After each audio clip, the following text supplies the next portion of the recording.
इस वीडियो में आज हम सीखेंगे कि एमएस एक्सेल में हम दो वर्कशीट्स को किस तरह से आपस में लिंक करते हैं। यानी कि जिस वर्कशीट पे हम काम कर रहे होते हैं, अगर उसकी कोई भी सेल वैल्यू हम इस्तेमाल करना चाहते हैं किसी दूसरी वर्कशीट को के साथ, तो वो किस तरह से किया जाएगा। और ये दोनों वर्कशीट जो हैं वो हम एक ही वर्कबुक में रहते हुए इनके ऊपर काम करेंगे। अब जैसे कि हम जानते हैं कि जिस वक्त हम एमएस एक्सेल पे काम करना शुरू करते हैं तो सबसे पहले हमारी एक वर्कबुक होती है, एक नाम हम उसको देते हैं। जैसे यहाँ पे हमने इस वर्कबुक को बुक 1 का नाम दिया हुआ है। अब इस वर्कबुक में मल्टीपल शीट्स होती हैं। नॉर्मली जब आप एक्सेल ओपन करते हैं, कोई भी ब्लैंक डॉक्यूमेंट ओपन करते हैं, तो आपके सामने शीट 1 जो है वो आपके सामने अपेयर हो जाती है। और आप चाहें तो यहाँ पे ऐड का निशान नजर आ रहा है, यहाँ मैं क्लिक करूंगा तो एक और शीट यहाँ पे ऐड हो जाएगी। तो जितनी शीट्स आप ऐड करना चाहें वो आप कर सकते हैं। अब हमें करना यह है कि जो हमारी ये शीट है, पहली शीट है, इसके अंदर मैं किसी भी एक सेल के अंदर अगर कोई वैल्यू लिखता हूँ, मिसाल के तौर पे यहाँ पे मैंने एक सेल सेलेक्ट किया और इसके अंदर मैंने एक वैल्यू स्टोर कर दी 45। अब ये जो 45 वैल्यू है, इसका जो सेल एड्रेस है वो क्या होगा, क्योंकि ये डीथ कॉलम में है और 4th रो में है, तो इसका सेल एड्रेस होगा D4। अब हम यहाँ पे देखते हैं कि जो हमारी शीट 2 है, यहाँ पे अगर मैं किसी भी एक सेल को सेलेक्ट कर लेता हूँ और यहाँ पे एक वैल्यू मैं स्टोर कर लेता हूँ, लेट्स सपोज 15, और इसका जो सेल एड्रेस है वो क्या होगा, क्योंकि जीत इसका जो है वो कॉलम है और 4th रो है, तो ये है G4। तो यहाँ पे हमारे पास जो है वो दो बेसिकली सेल्स हैं, एक D4 है और यहाँ पे जो शीट 2 है इसका सेल है G4। अब इन दोनों सेल्स की जो वैल्यूज हैं, अगर मैं इनको ऐड करना चाहता हूँ तो मैं किस तरह से करूंगा, इसी शीट में रहते हुए, यानी शीट 1 में रहते हुए मैं शीट 2 की वैल्यू को इस्तेमाल करना चाहता हूँ।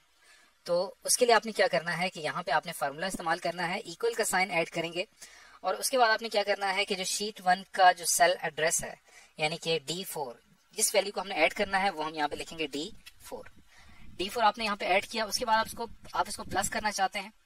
उसके बाद आपने क्या करना है कि जिस शीट के साथ आप अपनी शीट को लिंक करना चाहते हैं उसका नाम आपने लिखना है। अब हम शीट 1 को शीट 2 के साथ लिंक करना चाहते हैं, तो यहाँ पे हम लिखेंगे शीट 2 और उसके बाद फिर आपने क्या करना है, यहाँ पे एक्सक्लेमेशन मार्क ऐड करना है। ये क्या करेगा कि शीट 1 को शीट 2 के साथ ऐड कर देगा। अब शीट 2 का जो सेल है जिसको हम लिंक करना चाहते हैं, या जिस सेल में जो वैल्यू पड़ी हुई है जिसको हम हासिल करना चाहते हैं, उसका एड्रेस आपको याद होगा जो था G4। अब अगर मैं एंटर प्रेस करता हूं तो देखिए यहाँ पे रिजल्ट क्या आया, 60। अब 60 रिजल्ट यहाँ पे किस तरह से आया कि आपके जो शीट 1 की वैल्यू थी वो थी 45 जो कि D4 में स्टोर हुई थी, उसको आपने प्लस किया शीट 2 की जो वैल्यू थी G4 जो कि 15 थी उसके साथ। तो आप देखें कि 45 प्लस 15 क्या जवाब आएगा, यहाँ पे जवाब यहाँ पे आएगा 60। तो इस तरह से आपने देखा कि हमने एक शीट में रहते हुए, शीट 1 में रहते हुए शीट 2 की जो सेल वैल्यू थी उसका हमने इस्तेमाल किया, यानी जो 15 था इसका हमने इस्तेमाल किया और शीट 1 में यहाँ पे हमने एक सेल में उसे ऐड किया। तो ये फार्मूला आपने याद रखना है। इस फार्मूले के जरिए हम जो है वो दो शीट्स को आपस में लिंक कर सकते हैं।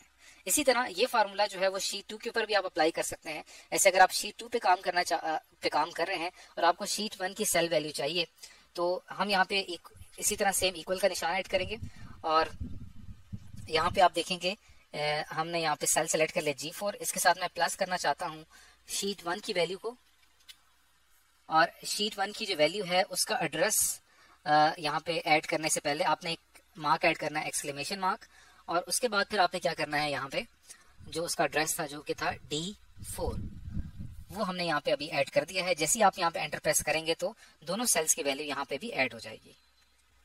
तो देखिए जैसे ही आपने यहाँ पे एंटर प्रेस किया जवाब यहाँ पे आया 60, यानी कि हमने क्या किया, यहाँ पे जो G4 15 प्लस शीट 1 की जो वैल्यू थी D4 वो थी हमारे पास 45, तो 15 प्लस 45 जवाब यहाँ पे आया 60। तो इस तरह से हम क्या कर सकते हैं कि एक शीट की वैल्यू को और दूसरी शीट की वैल्यू को आपस में लिंक कर सकते हैं इस फार्मूले का इस्तेमाल करते हुए।